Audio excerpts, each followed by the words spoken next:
Bismillahirrahmanirrahim. Assalamualaikum warahmatullahi wabarakatuh. Rekan-rekan media yang kami banggakan, saya bersama Forum Komunikasi Pimpinan Daerah Provinsi Jawa Barat baru saja selesai melakukan video conference dengan 5 kepala daerah, yaitu Bupati Kabupaten Bogor, Wakil Wali Kota Bogor, Wali Kota Depok, Wali Kota Bekasi, dan Bupati Kabupaten Bekasi. Juga kami melakukan rapat ini bersama Pangdam Jaya dan Wakapolda Metro Jaya, karena seperti diketahui, Kota Depok, Kota Bekasi, dan Kabupaten Bekasi secara hierarki pertahanan keamanan ada di Pangdam Kodam Jaya dan Polda Metro.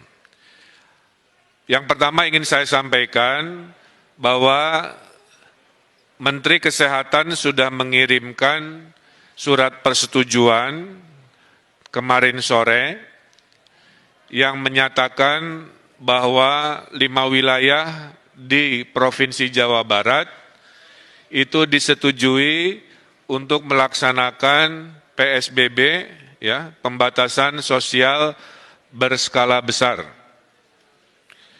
Kami koordinasikan dan kami menetapkan bahwa PSBB di 5 wilayah ini akan dimulai di hari Rabu, tanggal 15 ya? Hari Rabu, dini hari tanggal 15 bulan April 2020 ini selama 14 hari. Setelah 14 hari nanti kita evaluasi apakah diteruskan atau dikurangi intensitasnya. Oleh karena itu, kami sudah berkomitmen selama PSBB 14 hari ini, tes masif sebagai metode pelacakan persebaran virus akan kami maksimalkan. Per hari ini sudah 70.000 tes masif dilakukan di Jawa Barat, dan akan kami teruskan sampai target 100.000 dan seterusnya sampai target 300.000. Yang menarik dari PSBB di 5 wilayah, ada 2 yang sifatnya kabupaten. Maka kabupaten ini berbeda dengan DKI atau Kota Bogor, Kota Depok, Kota Bekasi, mereka memiliki desa, sehingga tidak bisa diperlakukan PSBB-nya persis seperti yang wilayah kota, seperti contohnya DKI Jakarta. Oleh karena itu, Kabupaten Bogor dan Kabupaten Bekasi memutuskan PSBB-nya terbagi 2. Di zona merah, kecamatan-kecamatan tertentu, PSBB-nya maksimal. Di non-zona merah, PSBB-nya akan menyesuaikan antara minimal sampai kelas menengah, kira-kira begitu. Khusus untuk Kota Depok, Kota Bekasi, dan Kota Bogor akan melaksanakan istilahnya PSBB maksimal. PSBB maksimal ini salah satunya akan memulai menutup akses ke wilayah-wilayah sekitar di hari Rabu, kemudian juga akan membatasi kegiatan-kegiatan perkantoran, kegiatan-kegiatan komersial, kegiatan-kegiatan kebudayaan, dan kegiatan-kegiatan keagamaan. Kepada mereka yang terdampak oleh COVID, kami kelompokkan ke dalam 2 golongan. Golongan pertama adalah golongan yang terdata oleh pemerintah DTKS, maaf. Jadi ada kelompok pertama yang tersurvei namanya DTKS. Nah, yang DTKS ini mayoritas akan dibantu oleh APBN melalui kementerian-kementeriannya. Kemudian ada kelompok 2 yang namanya non-DTKS, yaitu mereka-mereka yang rawan miskin baru, yang sebelumnya tidak masuk daftar bantuan. Nah, di non-DTKS ini, yang rawan miskin baru terbagi 2 juga, yang berKTP 5 wilayah dan perantau. Jadi kepada para perantau di wilayah 5 ini, jangan khawatir, Anda tetap akan juga dibantu oleh pemerintah Jawa Barat dan pemerintah 5 wilayah ini. Anda akan dipersamakan haknya, selama Anda memang berhak dan butuh bantuan, kami akan bantu. Jadi saya ulangi, hari ini RT RW sedang melakukan pendataan, maka DTKS yang ada datanya dibantu, yang tidak masuk juga dibantu walaupun berKTP atau tidak berKTP wilayah tersebut. Selama de facto memang bekerja ngekos atau bekerja di situ. Bantuan terhadap Bodebek ini pintunya ada 7. Pertama, mereka akan dibantu oleh PKH, ini yang sudah rutin. Kedua, mereka yang akan dibantu oleh kartu sembako atau pangan non-tunai, ini sudah rutin.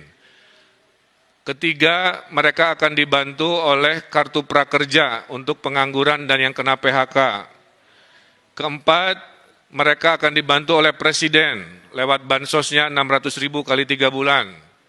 Kelima, kalau di kabupaten mereka akan dibantu pertama kali oleh dana desa. Sekitar 20 dari 30 sampai 30% dana desa akan dipergunakan untuk membantu miskin baru karena COVID di desa. Yang keenam, baru dana sosial dari provinsi yang 500.000 kali 4 bulan, itu sudah siap. Dan yang ketujuh, kalau masih kurang, akan diberikan oleh dana sosial dari kota kabupaten di 5 wilayah.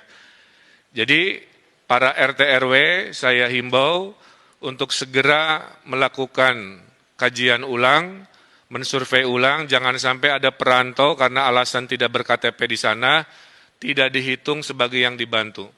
Selama ekonominya memang susah dan perlu bantuan, itu perlu kita bantu. Tidak boleh ada orang warga Indonesia yang kelaparan di tanah Jawa Barat, siapapun itu insya Allah kami bantu. Bantuan itu datangnya bervariasi waktunya. Bantuan dari provinsi insya Allah di hari Rabu Kamis pada saat diberlakukan PSBB, bantuan sembako, logistik, dan tunai sudah bisa dikirimkan di daerah Bodebek. Menyusul seminggu kemudian menurut laporan bantuan dari pemerintah pusat. Kira-kira begitu, itu juga akan didistribusikan. Terakhir, dari sisi bantuan, Jawa Barat akan menghadirkan gerakan nasi bungkus atau disingkat Gasibu, ya, gerakan nasi bungkus Gasibu. Gerakan nasi bungkus ini adalah jika bantuan sosial yang jumlahnya 7 masih ada yang terlewat, ada orang-orang lapar di jalan, di RW-RW, minimal perutnya tidak kosong, akan ada dapur umum di kelurahan-kelurahan di 5 wilayah yang akan membagikan nasi bungkus kepada mereka yang kelaparan. Kami mohon, disinilah sila ketiga persatuan Indonesia kita harapkan, maka kepada mereka yang mampu menyumbang makanan atau nasinya atau apa, silahkan koordinasikan dengan RW masing-masing untuk membantu kesetiakawanan sosial kepada mereka yang mungkin tidak termasuk atau terlewat oleh bantuan formal dari pemerintah. Jadi di Jawa Barat insya Allah dijamin tidak ada mereka yang berkesusahan yang tidak dibantu oleh bantuan pemerintah baik formal maupun non-formal. Oleh karena itu kami sudah perintahkan semua RW di Jawa Barat khususnya di wilayah PSBB ini untuk mendeklarasikan sebagai RW siaga. RW siaga yang melaporkan mereka yang perlu dibantu, RW siaga yang melaporkan jika ada kedatangan tamu yang perlu diwaspadai, dan RW siaga yang mendata dengan seadil-adilnya data. Nah, terkait sanksi, perbedaan PSBB dengan sebelumnya, sebenarnya hampir sama, bedanya dulu tidak ada sanksi. Dengan adanya PSBB, maka aparat hukum diberi kewenangan memberikan sanksi. Nah, sanksinya kami serahkan kepada wali kota dan bupati menyesuaikan dengan kebijakan diskresi dari wali kota bupati. Nah, termasuk yang ojol juga tadi ya, itu diserahkan kebijakannya apakah boleh narik penumpang atau tidak, hanya barang saja itu kita serahkan kepada wali kota dan bupati. Dan kepada pabrik-pabrik yang masih buka, sudah kami arahkan, tolong di SK-kan mana industri-industri yang masuk strategis dan boleh dibuka, dan mana yang harus tutup dulu. Bagi yang akan dibuka, diwajibkan memberikan rasa aman. Jadi pabrik industrinya harus melakukan tes masif juga kepada karyawannya. Setelah tes masif dilakukan, maka bupati, wali kota selama PSBB mengizinkan mereka jika membuktikan tidak ada yang positif di pabrik itu melalui tes masif tersebut, tentu dengan social distancing dan protokol kesehatan. Terakhir dari saya adalah PSBB di Jawa Barat ini akan ada 3 tahap. Tahap pertama adalah wilayah tadi, Depok, Bogor, Bekasi. PSBB kedua adalah Bandung Raya. Jadi kami sedang mempersiapkan surat, kajian data, karena ada lompatan di Bandung Raya, di Kota Bandung, Cimahi, KBB, Kabupaten Bandung, sedikit Sumedang, maka itu adalah PSBB tahap 2 yang kami rencanakan, dan yang ketiga jika dibutuhkan, kira-kira begitu.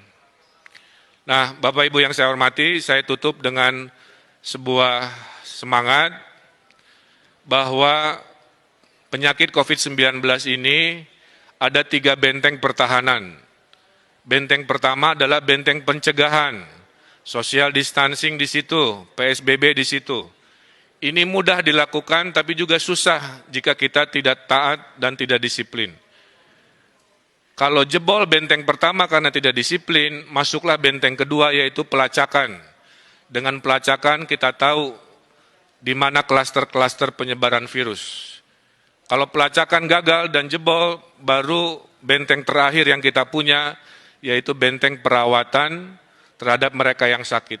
Nah, saya berharap warga Jawa Barat jangan sampai COVID-19 ini langsung membobol benteng pertama, kedua langsung lompat ke benteng ketiga, di mana orang-orang sakit ini menjadi banyak dan kapasitas kita menjadi terbatas dan akhirnya kita mengalami kerepotan. Kalau tidak ada halangan, menurut hitungan, kalau PSBB ini lancar harusnya akhir Juni kita bisa tren turun COVID-19, tapi kalau tidak disiplin di PSBB ini, kita khawatir COVID-19 ini masih berlanjut di bulan-bulan berikut yang melelahkan. Dan saya juga menghimbau kepada TNI Polri untuk memberikan tindakan tegas kepada provokator-provokator selama PSBB ini, baik provokator dengan berita bohong di media-media sosial maupun vandalisme-vandalisme yang mengajak anarkis, itu juga sudah dilakukan tindakan-tindakan yang tegas. Mudah-mudahan dengan kekompakan, dengan kebersamaan, dengan ketaatan, insya Allah kita pasti menang melawan COVID-19 ini. Saya kira itu pengantar dari saya. Saya persilahkan jika ada 1-2 pertanyaan.